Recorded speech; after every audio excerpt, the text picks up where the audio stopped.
Saudara Anda menyaksikan segmen Kompas Bisnis bersama saya Putri Oktaviani. Atas nama agar pertumbuhan ekonomi tak makin jatuh, segala upaya dan daya diupayakan.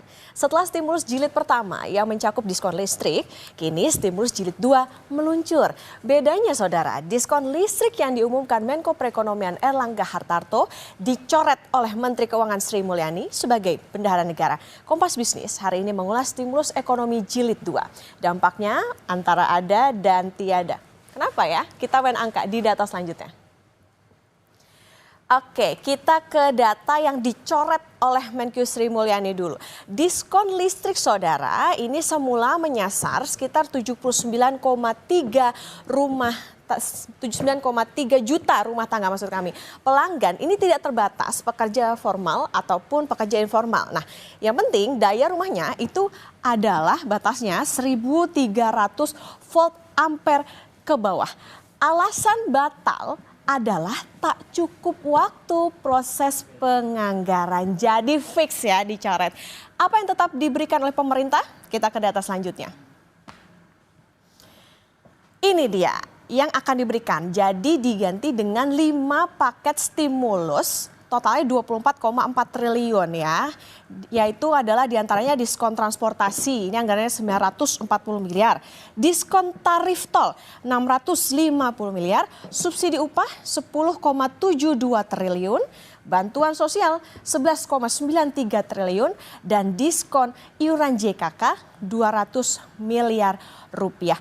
Angka 24,4 triliun rupiah hitam di atas putihnya itu sangat besar saudara. Tetapi uang ini jadi sangat ciut jika dibandingkan dengan produk domestik bruto tahun lalu. Yaitu 22 triliun. Dari perbandingan inilah muncul pertanyaan, stimulus ini sebetulnya ada tidak dampaknya untuk mengungkit ekonomi? Kompas Bisnis akan tanya ke ekonom nanti. Kita ke data selanjutnya. Oke, ini data makroekonomi tahun 2025. Pertumbuhan di kuartal pertama itu adalah 4,87%. Kemudian inflasi tahunan di bulan Mei 1,6%. Sementara itu deflasi bulanan bulan Mei itu minus 0,37%. Sedikit memunculkan ingatan saudara pada Februari lalu saat diskon listrik pertama kali berlaku, deflasi itu terjadi secara bulanan, tahun kalender atau year to date, bahkan secara tahunan. Ketika deflasinya bertubi-tubi terjadi, dampak yang terbukti lewat data adalah pertumbuhan ekonomi yang juga jatuh. Artinya ekonomi sebetulnya butuh inflasi dengan syarat terkendali. Ekonomi nggak bisa tumbuh kalau deflasi terus-menerus berulang. Lantas bagaimana penjelasan Menteri Keuangan Sri Mulyani dan respons masyarakat? Berikut ini. Pemerintah batal memberi diskon tarif listrik 50% pada Juni hingga Juli 2025. Menteri Keuangan Sri Mulyani bilang diskon tarif listrik membutuhkan waktu lebih lama dalam proses penganggarannya, sehingga dinilai tak memungkinkan untuk direalisasi untuk bulan Juni dan Juli ini. Sudah rapat di antara para menteri dan untuk pelaksanaan diskon listrik ternyata untuk kebutuhan atau proses penganggarannya jauh lebih lambat. Sehingga kalau kita tujuannya adalah Juni dan Juli, kita memutuskan tidak bisa dijalankan. Sehingga yang itu digantikan menjadi bantuan subsidi upah. Masyarakat mengaku kecewa dengan pembatalan diskon tarif listrik. Sebab diskon tarif listrik yang pernah diberlakukan sebelumnya cukup dirasakan manfaatnya oleh masyarakat. Oh, bisa gitu ya Mbak ya. Saya sebagai masyarakat bawah merasa sangat kecewa Mbak kalau memang nanti subsidi listrik itu dialihkan. Karena kan untuk masyarakat seperti saya dan yang lainnya yang berharap ada diskon subsidi itu kan juga meringankan bagi saya dan juga orang-orang yang membutuhkan pembayaran yang lebih ringan gitu. Jawabannya ya sedikit kecewa sih ya Mbak. Soalnya kan mungkin saya sendiri sebagai pegawai biasa swasta apalagi freelance gitu mungkin agak berat. Ya maksudnya ya kan lumayan 50% ya, yang biasanya beli 50, 100 untuk sebulan. Kalau ada diskon kan bisa lumayan, bisa jadi 2 bulan. Sangat benar-benar kecewa. Kenapa itu harus dibatalkan gitu kan? Itu harusnya meringankan beban sebagai masyarakat gitu. Saya sebagai masyarakat kecil sangat-sangat kecewa. Diskon tarif listrik yang disampaikan Menko Perekonomian Airlangga Hartarto pada Mei lalu pada akhirnya tidak masuk dalam paket stimulus ekonomi yang dikucurkan pemerintah. Pemerintah mengalihkan diskon tarif listrik menjadi bantuan subsidi upah yang telah masuk dalam paket stimulus di bulan Juni hingga Juli. Tim Liputan, Kompas TV. Butuh stimulus lebih agar daya beli mampu jadi faktor pendorong perekonomian. Setelah ini, saudara, kami akan tanya ke Direktur Kebijakan Publik Selyos Media Wahyudi Askar. Tetap bersama kami di Kompas Bisnis.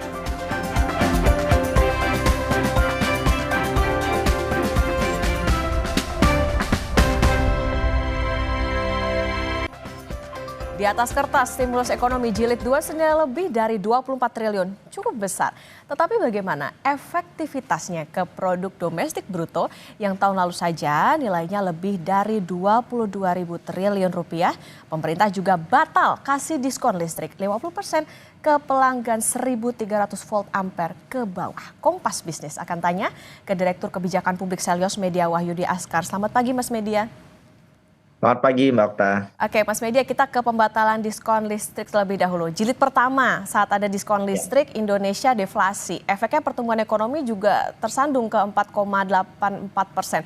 Apakah bisa disimpulkan Menkyu Sri Mulyani ini sengaja membatalkan diskon tarif listrik Juni-Juli untuk mencegah deflasi dan untuk mencegah makin tergambarnya kelesuan ekonomi dari data makro itu? Ya, pertama memang sangat disayangkan ya bahwa pemerintah membatalkan diskon listrik ini, padahal ini kan segmennya adalah rumah tangga kelas bawah dan rentan. Jadi ini cukup ironi karena di tengah ekonomi yang melambat, daya beli menurun, pemerintah mencabut insentif. Jadi tadi contoh konkret sudah disampaikan bahwa ketika keluarga tagihan listrik 200.000 kan lumayan bisa menghemat 100.000 misalnya. Dan itu bisa digunakan untuk membeli beras, transportasi sekolah anak, dan seterusnya. Soal apakah ini kemudian didorong untuk mencegah deflasi, memang kemungkinan itu ada, tetapi menurut saya tidak dominan. Karena inflasi saat ini itu masih rendah dan belum mengkhawatirkan juga sebagai deflasi. Dan saya kira hari ini motifnya lebih kepada pertimbangan fiskal ya yang lebih kuat karena memang dengan memberikan diskon 50% dengan asumsi 68 juta pelanggan itu beban APBN-nya mencapai 30 triliun. Jadi pemerintah lebih cenderung melakukan pertimbangan cost efisiensi. Tapi menurut saya memang pemerintah tampaknya terlalu berhitung ya untuk memberikan subsidi pada masyarakat yang sebetulnya saat ini masyarakat menunggu karena tengah tertekan. Ini berkebalikan justru dengan kebijakan-kebijakan, kita sebut saja Malaysia misalkan. Malaysia itu mempertahankan subsidi listrik bagi 85% penduduk pada 2025 ini. Bahkan mengalokasikan anggaran kalau dirupiahkan itu sampai 40 triliun. Beban fiskalnya cukup besar, tetapi itu memang penting dan lebih tepat sasaran untuk melindungi ekonomi masyarakat. Dan yang cukup menyakitkan juga Mbak Okta karena diskon subsidi ini sudah disampaikan ke masyarakat, tapi kemudian dibatalkan. Itu yang disesalkan ya saya kira dari perspektif publik. Oke, ini kayaknya hitung-hitungan pemerintah justru berdampaknya pada masyarakat jadi kena PHP nih gitu ya. Nah Mas Media, apa sebetulnya dampak pembatalan atau seberapa besar sebetulnya dampak pembatalan ini? Karena diskon listrik ini kan seharusnya itu tadi ya bisa dirasakan oleh rumah tangga yang bekerja secara formal ataupun informal. Beda kasusnya dengan subsidi upah yang dinikmati cuman dengan kelas pekerja formal itu. Ya betul sekali Mbak. Memang kalau hitungan saya ya pemerintah lebih punya data yang lebih presisi, tetapi memang pemerintah harus mengorbankan sekitar 30-50 triliun untuk memberikan diskon listrik ini secara signifikan pada masyarakat menengah bawah. Tetapi ya diskon listrik ini lebih merata dampaknya daripada bantuan subsidi upah. Karena diskon tarif listrik ini bisa sampai 79 juta pelanggan rumah tangga kecil dan itu bisa membuat mereka juga jauh lebih kuat bisa berhemat atau bahkan juga bisa spending untuk membayar kebutuhan-kebutuhan pokok yang lainnya. Kalau bantuan subsidi upah itu hanya diperuntukkan untuk pekerja formal. Banyak pekerja informal yang akhirnya tidak bisa menerima karena hampir 58% lebih pekerja di Indonesia itu informal. Jadi ini belum tentu bisa menyasar banyak penduduk rentan. Sama satu lagi, bantuan subsidi upah ini kan basisnya BPJS Ketenagakerjaan. Faktanya sejak tahun 2022 pasca UU Ciptaker malah persentase pekerja yang memiliki BPJS dan pelindungan sosial itu justru mengalami penurunan. Jadi ini yang juga efek multipliernya yang juga harus dipikirkan oleh pemerintah. Dan satu lagi, kalau untuk BSU ya, yang juga dikhawatirkan karena sifatnya transfer uang, itu psikisnya beda. Karena bisa jadi nanti masyarakat penerima meskipun hanya sekelompok masyarakat ya, tapi justru melakukan spending untuk judol. Dan ini justru tidak berdampak juga terhadap ekonomi real dan judol ini malah uangnya berpindah ke negara lain, begitu Mbak. Artinya penegasan Mas Media, artinya dengan keputusan mengganti dengan stimulus yang ada 5 itu tadi justru enggak tepat dong pemerintah hitung-hitungannya, atau justru ya seharusnya kalau misalnya dibandingkan dengan waktu jilid pertama itu justru Ya. kayaknya dampaknya lebih bagus yang diskon tarif listrik gitu. Iya, diskon tarif listrik seperti yang saya sampaikan lebih masif. Dan sebetulnya kalau bisa kan dua-duanya ya. Bantuan subsidi upah juga dilakukan. Tapi kalau bisa tidak hanya untuk sektor formal, tetapi juga informal. Dan pada saat bersamaan juga diskon listrik juga diberikan kepada masyarakat. Karena hitung-hitungannya begini, bahwa pemerintah melihat itu sebagai komponen yang besar itu memang betul. Tetapi kan itu bisa dihitung multiplier efeknya. Ketika kita memberikan subsidi pada 62 juta rumah tangga misalkan dengan catatan alokasi anggaran mencapai 30 triliun. Kan pada saat bersamaan konsumsi dasar rumah tangga itu kan bisa naik, terutama masyarakat bawah ya untuk pangan, pendidikan dan kebutuhan anak. Dan kalau hitungan-hitungan saya dengan asumsi rumah tangga itu menyumbang 52% terhadap PDB nasional, multiplier efeknya bisa 1 sampai 2 kali. Dan diskon listrik ini jauh lebih efektif dibandingkan program-program yang lain, begitu Mbak.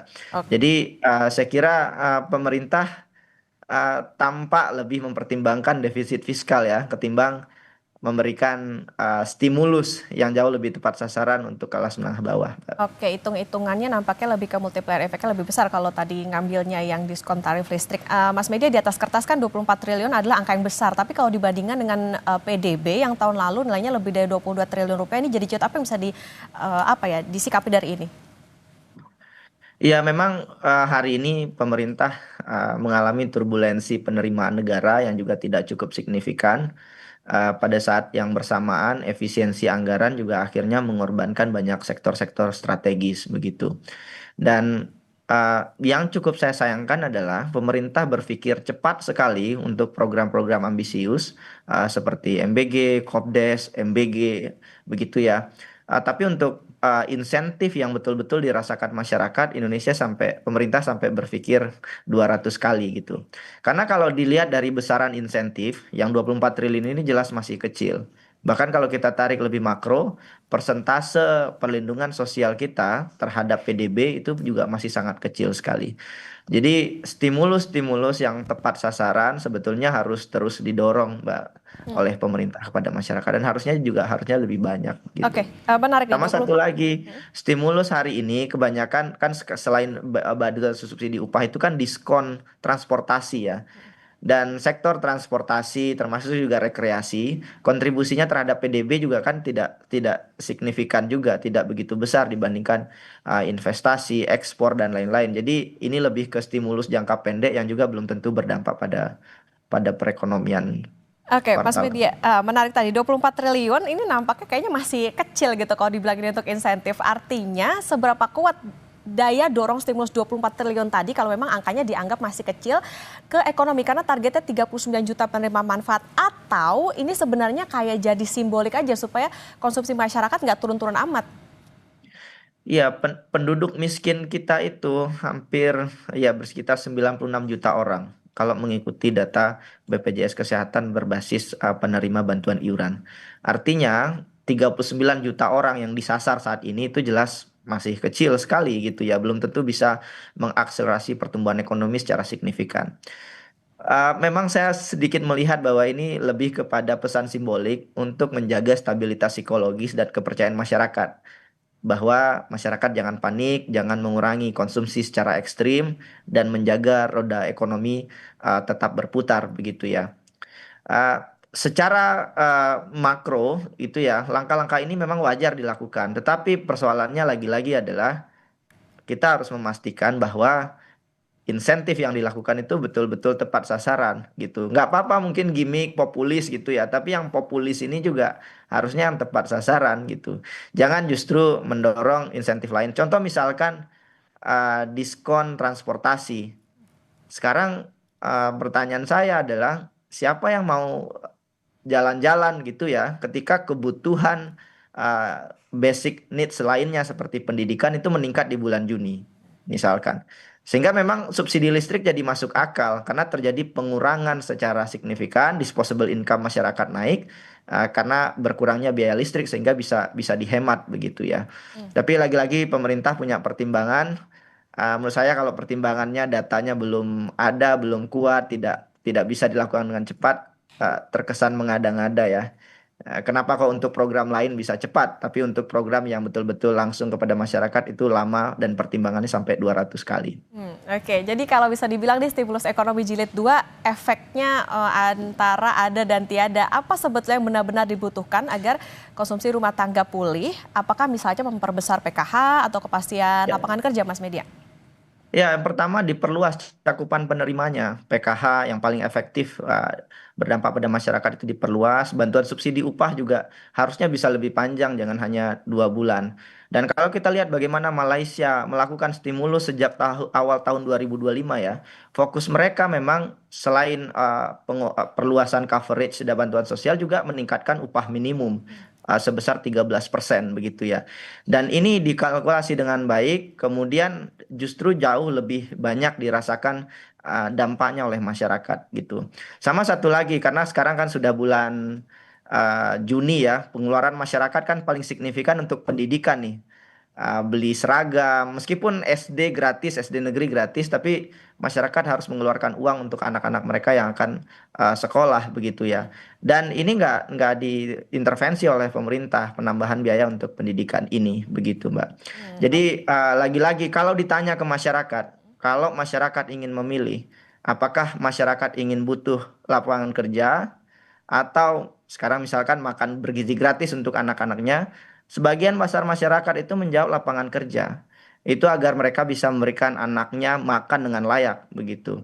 Karena banyak juga masyarakat yang juga tahu bahwa banyak makanan MBG yang tidak berkualitas. Jadi yang dibantu itu orang tuanya lewat sistem pengupahan yang baik, insentif yang baik untuk orang tuanya, sehingga orang tuanya berdaya sehingga bisa memberikan makan yang layak bagi anaknya, begitu Mbak. Oke, ini nampaknya harus menjadi catatan bagi pemerintah di mana stimulus ekonomi jilid 2 ini kan tadi mencoret adanya diskon tarif listrik. Ini juga bisa dikatakan karena udah diumumin ya diskonnya PHP, jangan sampai daya dorongnya juga PHP nih gitu kan. Jadi harus bisa dipastikan nggak cuma pekerja formal aja yang bisa menikmati, tapi juga bisa punya daya dorong untuk masyarakat yang di luar itu untuk alokasi anggarannya bisa ke hal-hal yang sifatnya bisa mendorong konsumsi rumah tangga. Terima kasih Direktur Kebijakan Publik Selyos Media Wahyudi Askar sudah bersama di Kompas Bisnis. Sehat selalu Mas Media.